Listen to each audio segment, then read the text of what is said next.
Ready? What's up and what's going on, fellow fanatics, and welcome back to another episode. In today's episode, we're going to be talking to you about the possibilities, not so much possibilities, the reality of Josh Brolin coming back as Thanos in Eternals 2 and coming back as Cable in the new Deadpool, with Ryan Reynolds finally showing up in the MCU. So let's discuss that. What are our thoughts on that? What do you want to see moving forward with Thanos coming back into the MCU? I mean, he was never dead to begin with, so... That's a thing. So, I mean, it's Thanos. If anyone thought at any point in time that he wouldn't be returning, that's kind of mind-blowing to me, because he's a mainstay villain in the MCU. He's a Darkseid. He's a Doomsday. He comes back, has a different plan, or... I mean, there's been many times where he's fighting, against or when he fought against Galactus at one point, he was dealing with Celestials. He's a constant figure... In the Marvel comics. I mean, I like how with the Celestials, with the not the Celestials, the Eternals, they're kind of bringing him into his home territory. Mm-hmm. They did a very good job of giving him an arc with no real exposition on Thanos, no real exposition on the Mad Titan on a deeper level, and now they can do that. And see, that's the thing. You cannot do Eternals 2 and not have Thanos. It was weird to me. Well, not weird. I guess not weird because so much. See it without him. Well, so much was going on in the first Eternals that I already disagree with. I think bringing in Thanos would have just added so much more to the film that. Not in a good way. Not in a good way. I mean, it would have added so much onto the film with so much already going on. Like, we're already learning about 10 new characters. Now, on top of that, we're time jumping back with Thanos being... They've got to be careful, too. And what I mean by careful is, a lot of people that I talk to think of what Marvel's doing in their phases as, direct following arcs, right? So it's like, here is the Thanos stuff. Thanos is done. He's gone. Now we're going to get into the next big bad, and then, the subsequent next big bad, not realizing that there will be an entrance for Thanos. He will come back at some point, but I think with Eternals, where here's 10 new people, and all these new things going on. Oh, and Thanos is back. Thanos is a badass villain, and his intro needs to be on the same level. Right. And when he shows up in Eternals 2, because that's where I'm assuming that we are going to see Thanos next is going to be Eternals 2. So when he shows up in Eternals 2, whoops all their ass. I think it's going to be so much of more of a backstory type deal. Like, we're going to have to see, you cannot tell the Eternal story and not tell Thanos' story. You had Euro show up, or Star Fox show up, whichever one you want to call him. You saw Star Fox show up at the end of Eternals, at the end of the first Eternals in the post-credit scene, saying, that his brother is Thanos. And then we learned everything that we learned about the Eternals in the film, which is the same thing for Thanos. I would be assuming, since he is part Eternal, that would mean that he is a sentient being too. He's not real, or he's not a real flesh and blood person. He's built like the Eternals. If that's the implication that they gave us in the film, he's built like the Eternals. Well, and I also have to keep in mind that the MCU Thanos and comic Thanos are different, just like everyone's different. Very because different. Thanos has had his dealings with Lady Death and all of that. I mean, he's obsessed with her. He's obsessed with her. He was extremely jealous of Deadpool. But I mean, that shows he's been killed. He's came back. So I have to keep that frame of reference for me to where I'm like, okay, how far are they going to take a lot of this? Where are they really going to do with it? But yeah, I mean, they name-dropped him way too... it was way too much for him to not come back through the Eternals. Yeah. He's definitely going to come back through the Eternals. I for sure think that. I don't think that, like I said, you can't tell that story and not put Thanos in it. We have to see... even with Thanos coming back, in the comics, Star Fox is the one that brings him back. Star Fox is the one that brings him back to life. So it's going to be one of those things, seeing what happens with Thanos moving forward in the MCU. Are plans going to change? And I'm going to say no, just because going forward was, not plans, as far as is he going to come out? Is he going to come back and want to continue? I mean, this is the MCU Thanos. This is not the Marvel, not the Marvel comic Thanos. So is he going to want to continue what happened? Is he going to want, or is it something new? Obviously, Secret Wars by that time should be going on, or should be upon us. So Well, that also depends on. I mean, I don't think they should give Thanos a direct plan, or at least revealed plan, right? Until we get Secret Wars done and over with. Right. The reason I say that is because through Secret Wars and just these multiversal events, like I've mentioned many times, I want to see X-Men. Not only for my own selfish sake, but I want to see it because that brings in the Shidari. That Everybody brings wants in, to see the X-Men. Right, but that brings in a lot of... Once you establish universal situations, then bring him back in. Then that's when you... Well, not bring him back, that's when you give him his, here's what Thanos is doing.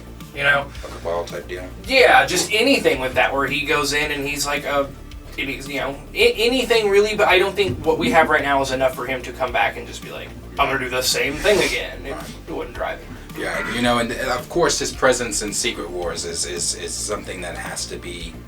He has to be present in the MCU for it too, you know. There's that deal in the Secret Wars comic where he's taunting God Doom, well, Doom's God Doom at that time, because he had killed the Beyonders and taken their power. So it's like, you know, when Thanos is mocking him at one point in the comic. He's telling him, you know, Doom, you're not a god. You know, why you got all these people thinking you're... Doom literally punches through Thanos, rips out his fucking spine, skull intact, and just like, yeah, I'm fucking God Doom. It's like Victor Von Doom, bro. It's like, I'm God Doom. You're Thanos without the gauntlet. So right, but I also think Thanos is really good. I'll put it to you this way: big bad evil guy shows up, right? He's got to have little underlings to fight, right? You don't know, or you're not invested, don't care about these people necessarily. But it's to kind of show the heroes getting their ass whooped a little bit. Thanos is a great villain at any point in time to come in and fuck shit up. Oh yeah. And completely ruin a hero's day, but also show character and power progression of the MCU heroes. Where are we at with them? Can you know, can different people finally handle him? That couldn't before. Or is he just, you know, and then he can also get stronger. I mean, it's so cool. Imagine you have your whole story, it can get fucking derailed by the Mad Tower. He just shows up, it's over. Right. And I mean, I think he's such a fireball of a character, and he can come in, and the way they have him now, he can just float. And Josh Brolin does such an amazing job of playing him. Josh Brolin's so good. Like when I watched Dune, and there was a scene where Oscar Isaac told him to smile, and he goes, "I am smiling." I was like, "Bro, that's Thanos. It's not Josh Brolin's character in Dune. That's Thanos standing next to fucking Moon Knight." Smile, Gurney. I am smiling. So, but I'm just like, no, like, he's great. I was gonna say, I'm more excited, like, more than Thanos himself, Josh Brolin playing him again, just because he played him so well, but I want to see Thanos fight before he had the gauntlet, how he beat Hulk's ass. I just want to see more scenes like that. I hope that's the way they go with them. They had to bring that up? Yeah. I'm not even talking about I that, want to see just, him break the MCU. Just the way he fought without the gauntlet, and even when he fought Thor, Iron Man, that's right. He didn't. Yeah, that scene. He beat their asses. He didn't need any of the stones. He beat the shit out of them without the fucking stones. That's why when I first watched Endgame, I was like, "What? He's beating the fuck out of them without the stones." Like he was about to kill Thor. Had it not been for Cap, Thor was about to die. Yep. Yeah. Because like Thanos was, bro. He had him. And I love that too, because that was the other timeline. Thanos was just so pissed. What are these motherfuckers doing? And he just shows up and starts whooping ass, and it's like, ah. And I love the line, bro. That's one of my all-time favorite. No, not I'm inevitable. It's one of my all-time favorite Marvel lines. Is when he says, "You could not live with your own failure." So where did that bring you? Back to me. You could not live with your own failure. Where did that bring you? Back to me. And I just like, bro, that's so good. That's so good. Like it, like I love him. I love him. It's one of my favorite villains. On the, because we're skipping a whole, we would be doing it injustice if we didn't speak on it. Cable. Yes. I am excited for it. I know that now we're getting. I'm nervous because now we're getting Deadpool MCU. I'm not nervous because Ryan Reynolds made it very fucking clear. You want me to be Deadpool in the MCU? We're doing this shit the same way I did it when I was with Fox. I want it rated R. I'm cussing. I'm cutting heads off. It's gonna be graphic. It's gonna be vulgar. It's gonna be all gonna that. peg me on International Women's Day. Yes, it's gonna be all of that shit, and that's the only way they were able to get him back. If that really is handled that way, I think it's great because this is Mutants MCU. That's what that is, and that's what we're all waiting for. Right. So, I mean, I'm excited to see it because not only that, but there'd be all those little joke moments where, like, all the mutants are behind that door. All the mutants they can't talk about are right there, and right. It doesn't do it. Open the damn door this time. Do whatever you want.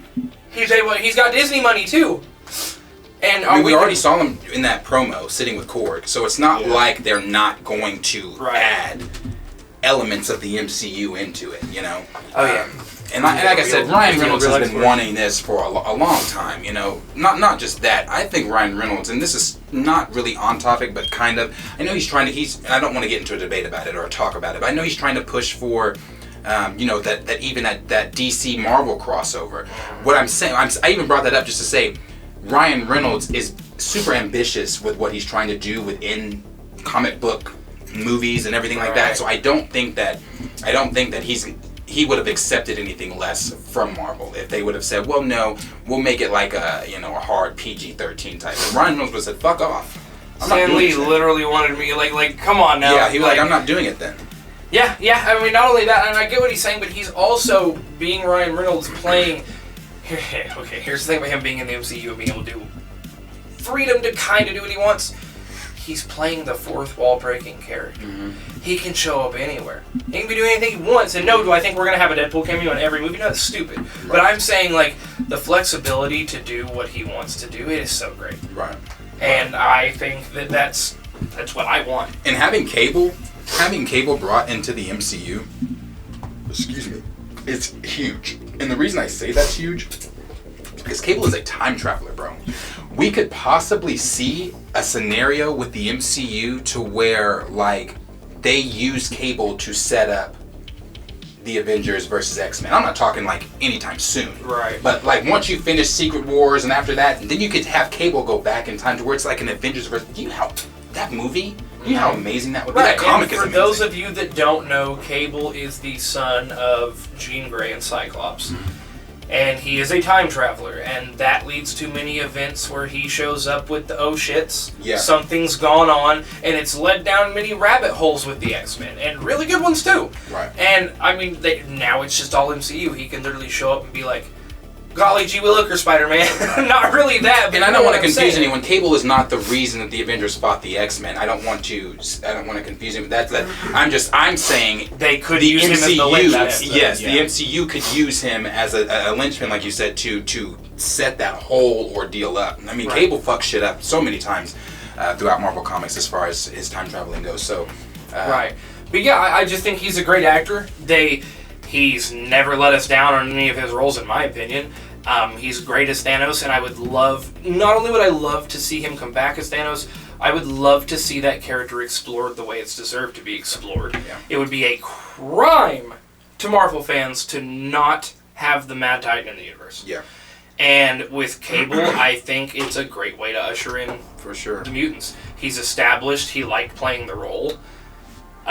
Who wouldn't want to act with Ryan Reynolds, let's just be real. Right. But I mean, I think it's great. I think he's one of the actors that's passed the vibe check entirely and needs to continue doing the good work that he's doing. Yeah, Cable, like I said, Josh Brolin's great. I think Cable's going to be great when we finally see him in the MCU with Deadpool.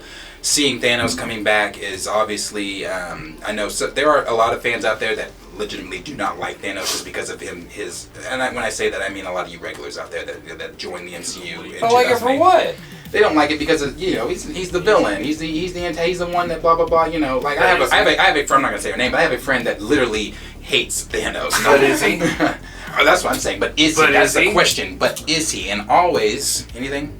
No, all I gotta say is I'm excited to see Josh Brolin in the role outside of just trying to end half the universe. Or I'm excited to see what he does as Thanos, like stepping away from being a villain and actually and it's really his cool life he gets to do too. Yeah, because he's not. I mean, he is a villain, but there's more to him than just what he did in Infinity War and Endgame, and I feel like that's all a lot of people know about him. Mm-hmm. And he plays that role very well. So right, and see that, and that's it. And I'm not. Yeah, you may, okay. Just that's a very good point to people who are only MCU fans, people who have never really been into the comics, but you have a rough idea on any spectrum. The thing about the MCU and these established universes that is very cool is the term villain. He's a bad guy. The Mad Titan is 100% a villain. He fills that role. But there are a lot of fleshed out villains in this story. Not only that, but there are a lot of villains who are way worse than Thanos. There are villains so morally corrupt even Thanos is like, that's not a good idea. Right. There's also factional power struggles that go on where it's like Thanos is a villain, but this benefits him right now, so he's kind of aligning with someone you wouldn't expect. Yeah, that happens actually quite a bit. Fight for a cause. Right, or there's a time he'll back a villain and it's like a villain team up, and that's what you think this is. And then he sets up everything to topple that villain and take it all himself. And there's just so much, and it's so complex to say that he is just a villain. Yeah. It is bullshit, and it's. I just want them to be able to. That's why I keep bringing up the Shidari and having let's get Adam Warlock going. Let's get the galactic events happening, because then you can really understand how not only terrifying but such a good written character Thanos really is. Right. And like I said, question is always for you guys, because one thing that he said was very true is Thanos truly a villain? So let us know down in the comments below what you guys think. Is Thanos truly a villain? Are you excited about seeing Josh Brolin as Cable and Thanos in the MCU? Are you excited about the Deadpool 3 film that's going to be hitting the MCU? Let us know down below in the comments. Like, subscribe, and share with your friends, and we will see you guys in the next video.